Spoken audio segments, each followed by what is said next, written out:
పశువైద్య విద్యలో కీలక సంస్కరణలు తీసుకొచ్చి ఉన్నత స్థాయి ప్రమాణాలు అందిపుచ్చుకోవాలని ఉపరాష్ట్రపతి వెంకయ్యనాయుడు అన్నారు. సంస్కరణలే భవిష్యత్తు సమస్యలకు పరిష్కారం చూపుతాయని అన్నారు. ఎస్వి పశువైద్య వర్సిటీ 8వ స్నాతకోత్సవంలో ప్రధాని పాల్గొని ప్రసంగించారు. మన సంస్కృతిలోనే పశు సంపద ఒక భాగమని, పురాణాల్లోనూ విశేష ప్రాముఖ్యత ఉందని గుర్తు చేశారు. వ్యవసాయాన్ని లాభసాటి చేసేందుకు ప్రభుత్వాలు కృషి చేస్తున్నాయని, శాస్త్రవేత్తలు కొత్త వంగడాలు సృష్టించాల్సిన అవసరం ఉందని వెంకయ్య అన్నారు. రైతులు వ్యవసాయంతో పాటు పశుపోషణ చేయాలని, అప్పుడే ఆత్మహత్యలు తగ్గుతాయని అన్నారు. పశు సంపదతో పల్లెలు కలకలలాడుతూ ఉండేవని గుర్తు చేశారు. ఒంగోలు, పుంగనూరు జాతి పశువులను కాపాడి భవిష్యత్తు తరాలకు అందించాలని కోరారు. ఆ రోజుల్లో పల్లెటూరు కడకళ్లాడుతూ ఉండే దానికి ఒక ప్రధాన కారణం పశు సంపద.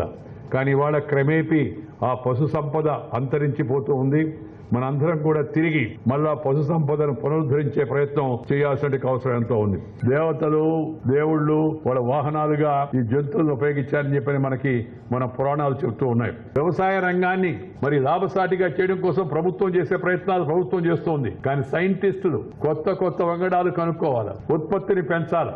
మానవాళి యొక్క మనుగడకు మరింత ఉపకరించడం కోసం, మన జీవనంలో మరింత మెరుగైన సౌకర్యం కలిగించడం కోసమే శాస్త్రీయ సాంకేతిక పరిజ్ఞానము, అధ్యయనము ఉందని మన పెద్దలు చెబుతూ ఉంటారు. మనం దాన్ని అర్థం చేసుకోవాల్సి ఉంది. దీన్ని ప్రజలకు ఉపయోగపడి వాళ్ళ జీవన పరిస్థితులు మరింత మెరుగుపడేందుకు మనం రీసెర్చ్ని, చదువును ఉపయోగించాల్సిన అవసరం ఎంత ఉందని సందర్భంగా మీ అందరికీ మనం చేస్తున్నాం. రైతు పండించిన ధాన్యానికి రైతుకి రేటు నిర్ణయించేటికి హక్కు లేదు. ఎందుకంటే దానిపైన ఆంక్షలు ఉన్నాయి కాబట్టి ఈ వ్యవస్థ అంతా కూడా ఆమూలాగ్రంగా మార్చాల్సిన అవసరం ఎంత ఉంది.